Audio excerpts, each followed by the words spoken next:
really, God? This is what you want from me? I asked him out in the hall of there's an event going on there with maybe 5 people in the room. And I'm like, really? Speaker training? This is your big idea? What I heard was, I'll bring you my messengers. You have them be good. So it's been a journey of self-discovery, and I'm now helping messengers be good. So I think everybody deserves to speak their truth and find out what their calling is.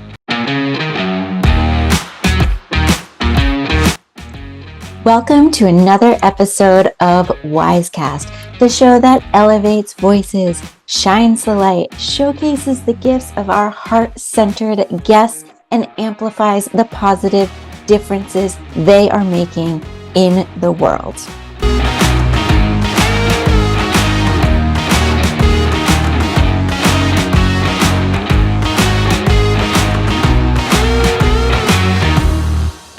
Our guest today has been a trusted expert in the world of public speaking for the last 4 decades. She has been engaged by publicly traded companies, public speaking icons, and international training organizations. She is known for her masterful ability to hear the message you are called to deliver. She runs a divinely inspired weekly mastermind called Speak, where she helps professional speakers, business owners, and those simply answering the call to speak your truth and present your message in a way that has your audience leaning in and wanting more. She believes miracles happen when you speak your truth. I couldn't agree more. Through her commitment to honor, freedom, and enchanted play, she recognizes the importance of speaking your truth to inspire others. My name is Melanie McSally, your host for today's episode, and without further ado, I would like to welcome my intuitive and inspiring good friend, Susan Kerby, who is coming to us from Carefree, Arizona in the United States. Welcome, Susan. It is such an honor to have you with us here today. Thank you for creating this podcast and inviting me to be on it. And what it is to speak your truth and be loved for it isn't always easy. And it isn't always easy to find a venue for it. So thanks for hosting all of us. And for those of you listening, thanks for being here to listen for how do you speak your truth? Because magic happens when you do. Thank you, Susan. So why are you so passionate about people speaking their truth? Well, Melanie, why I'm so passionate about people speaking their truth is because I realize speaking your truth, it's a journey. It is not an easy road. I learned as a kid how not to speak my truth. That was what it seemed easier just to talk to my mom and do whatever my mom wanted and speak my mom's truth. Like I didn't even know what my truth was. So this self-discovery that comes along with speaking your truth is so key to just being human, just to being who we are. What do we have to say? And I spent a lot of time in this search of what it is to be human. How do I figure this out? There were no instruction manuals. And I found myself in a seminar with Landmark Education about living life powerfully and living a life you loved. And the only thing I could think of is, I don't even know what I want. How do I even know what to say what I wanted? And little by little, I listened and saw what was possible. And I saw people stand up and speak for themselves and speak their truth. I'm like, I want that. I want to be like that. And then I actually got myself trained to lead seminars for them because I so wanted for people to be able to speak their truth. But the funny thing was, I was speaking their truth, the Landmark truth. I wasn't really speaking my truth even then. So I actually completed leading the seminars for Landmark, wondering, what do I want to do to make a difference? What's my truth? And I ended up on a pilgrimage in Medjugorje, of all places. My father-in-law invited me to go. And I'm like, I had nothing better to do. I didn't have any faith, but I went on the pilgrimage and actually recognized there was more than I could see in the world going on. And I saw a truth of what's not seen, a truth of listening, a truth of hearing, and a truth of being spoken to by someone who says, thank you for answering my call. That was the end of Mary's messages all the time to the children as I was reading them. Thank you for answering my call. I'm like, but what am I being called for? And I realized it was time for me to do something and make my own money, do my own speaking, figure it out, but I still didn't know what I wanted to talk about. But it was when I went into the seminars to learn how to speak for myself, how to have my own business doing it, that I realized there's a lot of people out there who have messages to deliver who don't know how to speak what they want to say. And I'm well trained and a natural, and I started being able to help them. And then I realized, really, God, this is what you want from me? I asked him out in the hall of like, there's an event going on. There were maybe 5 people in the room. And I'm like, really? Speaker training? This is your big idea? What I heard was, I'll bring you my messengers. You have them be good. So it's been a journey of self-discovery, and I'm now helping messengers be good. So I think everybody deserves to speak their truth and find out what their calling is. What a powerful message, Susan. I remember the first time you saw me speak, we were at an event and I had just heard you part your wisdom on the audience. I got up to do my own talk and on the fly changed part of it to incorporate some of your suggestions. I shared a story about working as an IT executive for Harvard University. Afterwards, I shared with you that I added that story based on your advice, and your response to me was that it was that story that inspired you to want to work with me. I have to confess, I don't normally share that story because I feel like it creates a wedge between me and my target audience. I feel like when people hear IT executive at a prestigious university, they think she's not going to be able to relate to me and my business. Working as an IT executive at a prestigious university is only one experience that I've had. So I don't want to limit the audience's perception of who I can relate to or what I can relate to, right? And maybe they're not even thinking of this, but this is my perception of what they're going to think. So what would be your advice to those listening who are afraid to speak their truth, afraid that it will have negative consequences? Yeah. Thank you, Melanie. I definitely remember that moment. I remember being surprised that you'd never shared that story as an ongoing thing, because it is your work that you've done at Harvard that goes, man, and she's willing to work with me on my things. Harvard's lost, man. I'm grateful she's here for me. And, you know, I have to say, I've spent a lot of time doing what I've been trained to do and how to do it best, and how to just say the things people want to hear, and how to impart my brilliance on people, and how to do the things everyone else told me to say, because I thought that would keep me out of trouble. And it was really when I started to share my truth that all of a sudden people started wanting to work with me. And it was when I stood up the first time as on a stage talking about my work, when I remember I shared, I had an argument with God, and I said, speaker training, really? This is your big idea? This is what you want from me? And I heard, I'll bring you my messengers, you have them be good. And I later argued again because it was hard, and I heard, I told you I'll bring them, stop hunting them down. And when I shared those two pieces with the audience, I shared them, and I was able to go right into my offer and say, so I don't know if I'm an answer to your prayers or if you have been looking for me, but I'm told you're coming. So I'd love to work with you if this is what you want. And I got to share who I was with the people. And I had people coming up wanting to work with me. And I think they were wanting to work with me because I shared my arguments with God. People all the time tell me, I want that relationship with God. I want to be able to argue with God and get answers. Or people come up to me and they go, well, I don't know that you're the answer to my prayers, but you're the answer to my manifestations. I'm like, fabulous, because I don't really care how they say yes. I just care that they know who I am. And here's another example. I had a client who signed up to work with me. She was my first paid in full for the full 6-month program. And it was an early days of things. And I was so excited. And she called me up within the 3 days to cancel and said she wanted her money back because she was going to go work with another company to get their, they had such structure. And I worked for 10, 15 minutes with her to try and kind of convince her that what we were doing was more of what she needed. And she kept saying what she wanted was over there. And I kept thinking, that's not what you need. You're going to get structure, but you're not going to get your heart.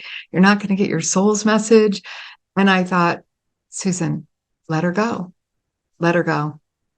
And I said, if what you want is structure and what you want is all of that, you should go over there. Because what I got is I see the beginning and I see the end, and I count on a miracle happening in the middle. And that's what I got. And she said, okay, I go, okay, what? She goes, I want to stay working with you. Like, I just told you I have nothing. And she goes, no, but I want the miracle in the middle. And the truth is, I have a lot of structure. We have the 10-step structure. Melanie, you said you use that structure to help you do your talk. So it's not that I have no structure, but I really lead with the miracles and how, when you speak your truth, miracles find you. And so my advice to you is to speak your truth with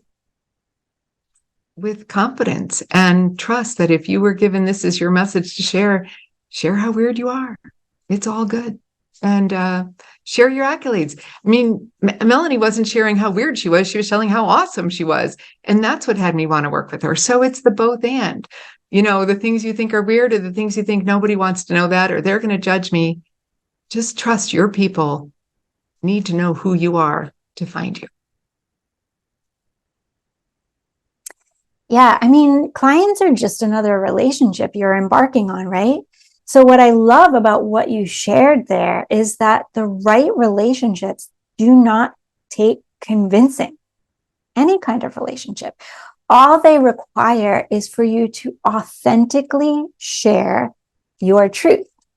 So what is one of your secrets that will help our listeners powerfully speak their truth and be loved for it? Yeah. How do we speak our truth and be loved for it? I was asking God as I was preparing for this podcast this morning, all right, what is it you want me to tell them? What is the message you want to be? How do you speak your truth and be loved for it? How have I done that?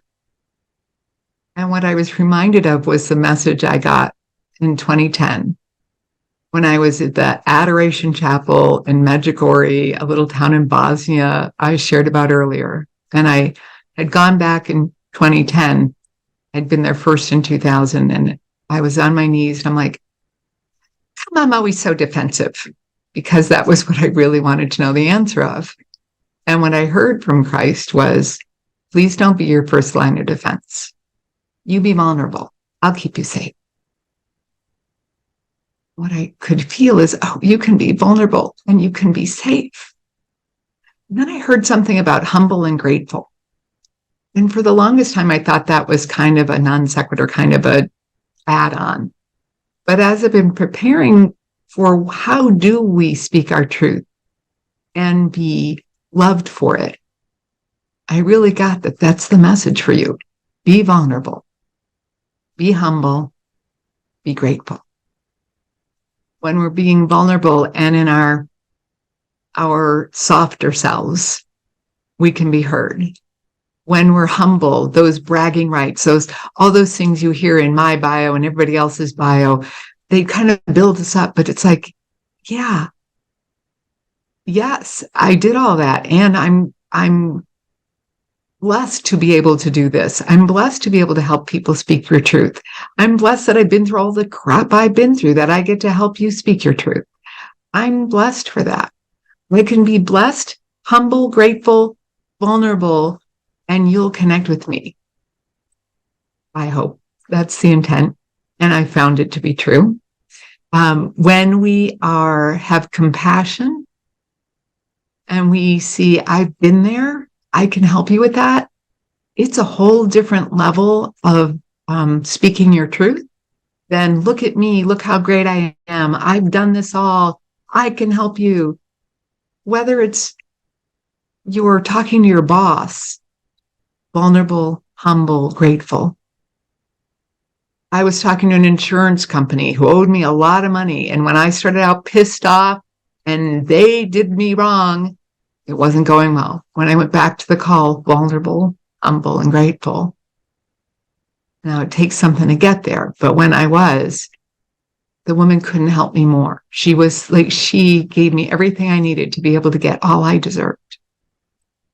So I don't care how you're using your truth.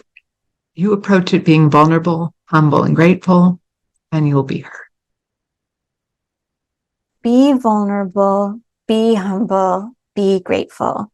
What an inspiring way to present yourself. I also love this idea of leading with compassion. I remember being in a situation where tensions were high, people were aggravated and arguing, and I was in a location in the world where men are regarded as superior to women. A topic for another day. But I'd been standing in line for hours when it finally came to be my turn at the counter. A man cut me off and took my spot. I know, right? I mean, I'd sort of been standing in the shadows to this point because the men were fighting and they were arguing with each other, jockeying for their place in line. And, you know, with my knowledge of the culture, I honestly was a tad bit fearful of my life, like not physically, outwardly, but just kind of like in the back of my mind. So it was shocking to even me, I would say, that out of my mouth came, "Excuse me," to this man so that I could stand up for myself. And I did. It took courage, but I stood up for myself and I said, I was next. And he kind of looked at me like, "You're just a woman. Who are you?" And again, conversation for another day. But the agent was actually also a woman. And she took this moment in time to decide this was the perfect moment to take a break. And actually, it was a blessing because with her gone, this man, didn't feel the need to take my spot anymore. So he went obviously to the next agent, stole somebody else's spot. And so then I was able to step up to the counter, take my rightful place, and I patiently waited for her to return. And when she did, she kind of looked all disheveled. And, I felt so much empathy for her in that moment. Because, I'd been standing in line and I didn't even have to wait on these people. And I was feeling the energy of the group. So I couldn't even imagine what she was feeling. So I just looked at her and was like, "How are you doing? With all of this?" And I think I made a joke in the moment. And she honestly was just so touched that I cared, really. It's just that, I wasn't yelling at her. I wasn't, like putting my superiority first and foremost. I wasn't like demanding anything from her. I was just asking her how she was doing. And she was so grateful to me in that moment that she said, "Hey, listen, we are, giving vouchers and putting people up at the Comfort Inn here at the hotel. But if you're willing to get on a shuttle, I'll book you at this 5-star golf and spa resort." I was like, "Yes," and she was only like giving me the difference. Like this was an exception to the rule because of the shuttle. Like she wanted to make sure I was okay with driving away from the airport. And honestly, I wasn't expecting anything. I wasn't being kind to get something in return. I just was feeling for this woman. But what I love about this story and what you shared earlier, Susan, with your insurance with your insurance story is that it shows how far leading with compassion can go.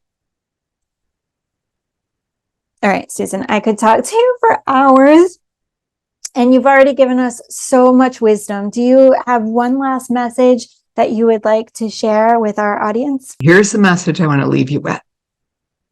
When you speak your truth, miracles find you. I want you to say it with me in the I statement. Okay, so I'm going to say it first. When I speak my truth, miracles find me. All right, now we're going to all say it together. When I speak my truth, miracles find me. I want you speaking your truth. I had a client, Mary, and she blended in. She was wanting to speak her truth. She was wanting to make her difference, and she just kind of couldn't see her. And I didn't know why. She'd worked with me for a while, and I kept kind of being kind and nice, and she'd keep walking out kind of the same. I mean, progress, but no major transformation. And I called her up and I said, I'm about to host an event and I'm afraid to invite you. And she goes, why? I go, because if you come, I'm coming in after you. I'm not letting you walk out of here the way you walked in. I'm going to say stuff you don't want to hear. I'm going to say stuff nobody else is telling you, because when you hear that, you'll walk out a different person. So I promise you're not going to walk out the same. And I wouldn't blame you if you didn't want to come. And the more I told her she might not want to come, the more she's like, I need to come. And we did some powerful work together. It was just some little things. She didn't even know that people couldn't relate to her because she was so protected, so defended, so trying to fit in and belong instead of just being herself. And when we did a little magic, even her husband's like, what happened to you? And her business flourished. She started getting the clients she deserved. She has the confidence she wanted. And that's what it is. When you speak your truth, miracles find you. So whether you're a business owner, professional speaker, somebody just feeling called like you need to speak your truth, speak your truth and miracles will find you. And remember, be humble, grateful, vulnerable. Well, listeners, you heard it here. Speak your truth and miracles will find you. It doesn't matter whether you're a professional speaker or a business owner or somebody that is simply answering the call to speak your truth. The challenge lies in deciding what to say, what not to say, and how best to say it. So, are you willing to step out of the comfort zone of blending in? Who wants to blend in? Are you ready to access the miracle zone and stand out and speak your truth? Are you ready to receive more miracles? Yes, me, I want all the miracles. I'm greedy like that. I want all the miracles. So if so, for our WyzeCast guests, Susan is offering a 15-minute I want that call with her. And I highly suggest you take her up on this. The link is on screen and in the description box. I have personally watched Susan's brilliance and her connection with the divine to help people align with their core message and speak their truth. So in my opinion, this call is worth its weight in gold. And I would not pass up an opportunity to speak with Susan for 15 minutes. For that, and for the fact that it's just a delight to speak with Susan.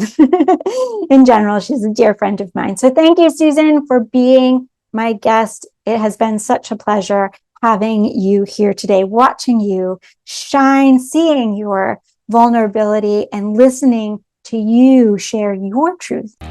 I want to thank our listeners for tuning in. If you like what you heard here today, please do like, share, and comment. We are trying to get WyzeCast to be a hot new release. So if you feel inspired, if you felt moved, if you felt called, if we earned it, please do like, share, and comment. It is free for you to do so. It really helps the podcast grow, and we really do love your engagement. This was another episode of WyzeCast, the show that elevates the voices, shines the light, showcases the gifts of our heart-centered guests, and amplifies the positive difference they're making in the world. If you want to learn more about WyzeCast, you can visit our website at wyzecast.com. We drop 10 episodes every month on the 21st, so you can binge watch or spread them out over the month, whatever suits your mood and lifestyle. Once again, my name is Melanie. It has been my pleasure being your host today. Thank you for listening. Thank you for watching. Thank you for your engagement. And I invite you to come back and join me once again for our next episode of WyzeCast.